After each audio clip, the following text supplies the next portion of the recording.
Cordial saludo, profesor Germán Alberto Portilla, en compañía de mis compañeros Julio Díaz Hernández y Carmen Liliana Villarreal. Hacemos la presentación de este trabajo. Esa persona no aparece en el video básicamente por disponibilidad de tiempo, pues nunca coincidimos en un descanso todos para poder hacer esta grabación.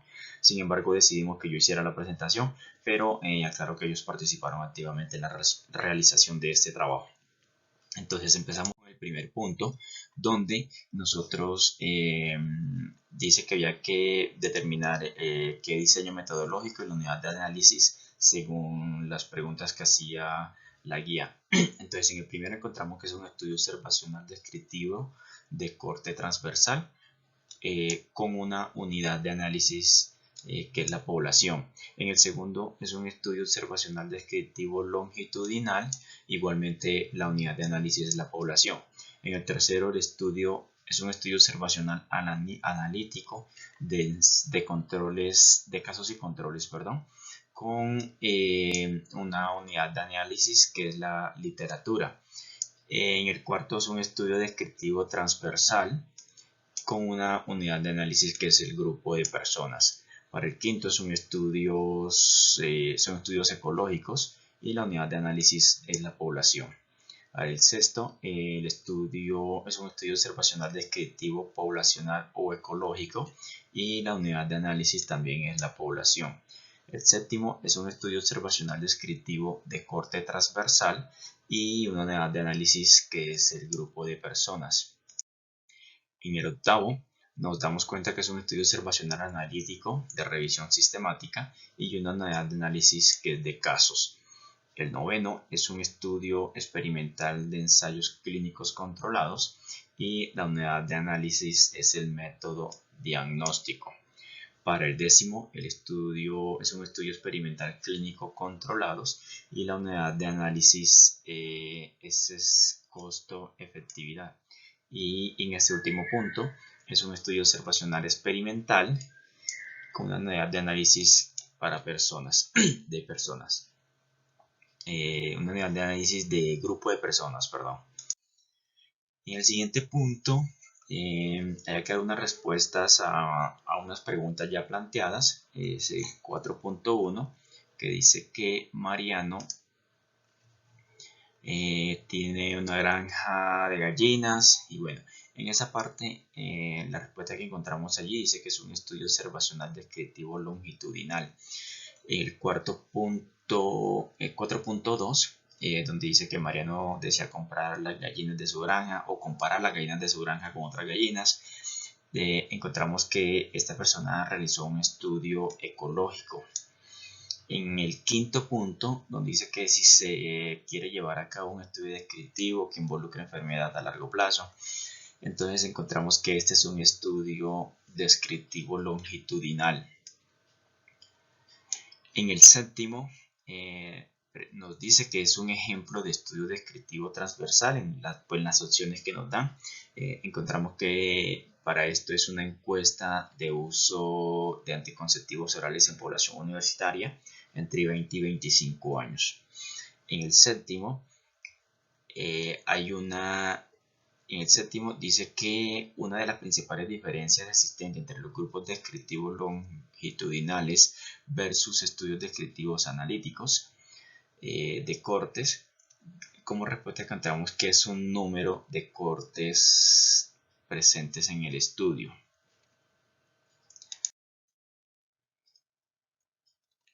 En el siguiente punto tenemos que mirar un link donde aparece un artículo científico. Hay que responder las siguientes preguntas. Dice que el tipo de metodología o estudio epidemiológico utilizado en esta investigación científica y al identificarlo define este tipo de estudios. Entonces nosotros encontramos que es un estudio, el tipo de metodología para utilizarlo que se utiliza para la realización de este estudio de investigación fue un estudio observacional analítico de corte transversal, el cual consiste en hacer una observación sin interrumpir a la investigación, como en este caso, que se trata de una revisión bibliográfica donde solamente se documentó mediante las diferentes fuentes y posteriormente se hizo un análisis de estos casos reportados donde evaluaron la hipótesis de tipo casual con una unidad de análisis para este caso que es la población, la cual se estudió y se realizó este seguimiento en un mismo momento de tiempo para poder determinar así la importancia de la enfermedad. Entonces, de esto determinamos y estamos deduciendo la pregunta que aquí nos están planteando. En el siguiente punto dice que hay que dibujar de manera didáctica y llamativa la cadena epidemiológica de esta enfermedad transmitida por vectores. Entonces encontramos que es una transmisión simple. La cadena del dengue se explica básicamente en 6 pasos importantes, dando a conocer el proceso de criadero, reproducción, contagios hacia los humanos. Entonces tenemos acá desde el primer punto hasta los 6 pasos que nosotros encontramos para explicar la cadena de estos de contagio de los criaderos y la transmisión de este virus. Posteriormente encontramos que define cada uno de los eslabones que ya se mostraron en la diapositiva anterior. Entonces tenemos que el primero es el agente casual, que se trata de un agente o factor que puede ser un microorganismo, una sustancia química de forma radiación, cuya presencia en cantidades altas o pocas pueden dar origen a una ocurrencia de enfermedad. En este caso, el agente casual es el virus de la familia Flaviviridae. Como primer punto de esa cadena tenemos el reservorio de agua, que son los estanques o pequeños recipientes de agua donde el mosquito Aedes aegypti deposita las larvas, las cuales después de determinado tiempo se convierten en mosquitos adultos y empiezan su ciclo de infección y transmisión hacia la enfermedad. Luego tenemos la puerta de salida, que es el camino por el cual deja el agente, el huésped, desde la fuente o reservorio. Existen diferentes puertas de salida del dengue infeccioso, como las vías respiratorias, digestivas, la piel, la mucosa y nivel placentario. Y para este caso, pues el dengue, la puerta de salida es cutánea. Luego sigue la vía de transmisión del zancudo, que este se transmite a través de la picadura del zancudo infectado Aedes aegypti para reproducir la enfermedad. Luego seguimos con la puerta de entrada, que se trata de la zona de la piel donde el mosquito o zancudo Aedes aegypti infectado pica, y es la red inmunológica primaria, la cual cruza para llegar a al torrente sanguíneo y posteriormente comenzar ya la infección.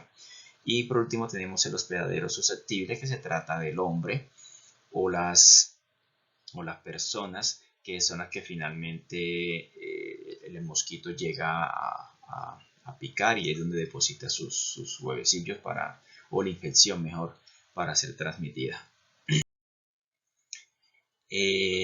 Luego dice que identifique cuáles son las medidas o estrategias educativas en la prevención del dengue. Entonces tenemos que la Organización Mundial de la Salud y la Organización Panamericana de la Salud establecieron 4 elementos o principios básicos y muy necesarios para la prevención del dengue, las cuales se muestran que son la voluntad política de los gobiernos nacionales y regionales, muy importantes. Sin esto pues, es muy difícil hacer campañas, hacer algún tipo de cosas para poder combatir este virus. Tenemos también que la coordinación intersectorial. Entonces, cuando hay voluntad política, pues tiene que haber una coordinación intersectorial para que se haga un trabajo mancomunado y se pueda realizar todas esas actividades. Obviamente tiene que estar la participación activa de la comunidad, no solamente el gobierno es el encargado, sino que la comunidad, a través de todas las políticas que se hagan del gobierno, la coordinación intersectorial, pues la participación de la comunidad es muy importante. Y por último, el fortalecimiento de las leyes sanitarias. Entonces, cuando hay voluntad política, pues tiene que haber un fortalecimiento de las leyes para que se pueda aplicar y combatir este virus. Y entonces, estos son los elementos que según estos dos organismos, digamos que son los más importantes para poder combatir el virus. Luego dice que indique las 5 medidas de intervención, en 2 de los cuales eslabones la cadena epidemiológica del dengue que ustedes como administradores en salud Entonces, yo creo que el primer lugar es el reservorio de agua, que es como ese nido donde los zancudos llegan, depositan ahí sus larvas y se empiezan a reproducir. Entonces, creo que este es uno de los con mayor efecto al momento de la proliferación de mosquito de Aedes y considero que es un buen punto para empezar a hacer conciencia a la ciudadanía. Además, que es muy fácil que las personas puedan hacer un control sobre este sistema que es el reservorio de agua. Luego, en primera medida se debe evitar tener estanques o fuentes de agua con mucho tiempo, ya que es allí donde empiezan los mosquitos a proliferarse. Se debe hacer mantenimiento de los canales, que precisamente donde tienen estos reservorios. Que tenemos aguas en baldes o recipientes, pues hay que desinfectarlos, hay que lavarlos para que no estén allí todo el tiempo. Y se debe tratar en lo posible de hacer uso de los estanques de agua que favorezcan la proliferación, como ya se venía explicando. Y por último hay que aceptar las ayudas. A veces las personas no saben cómo hacer estos controles y precisamente como se explicaba anteriormente, con con la participación de la gente a través de las entidades, con las ayudas que nos brindan, se puede hacer el fortalecimiento para evitar que este mosquito siga su proliferación. El modo de transmisión me parece que es otro de los puntos bastante importantes, que es una persona que se pica con un mosquito infectado, desarrolla la enfermedad después de unos días, que son los días de incubación.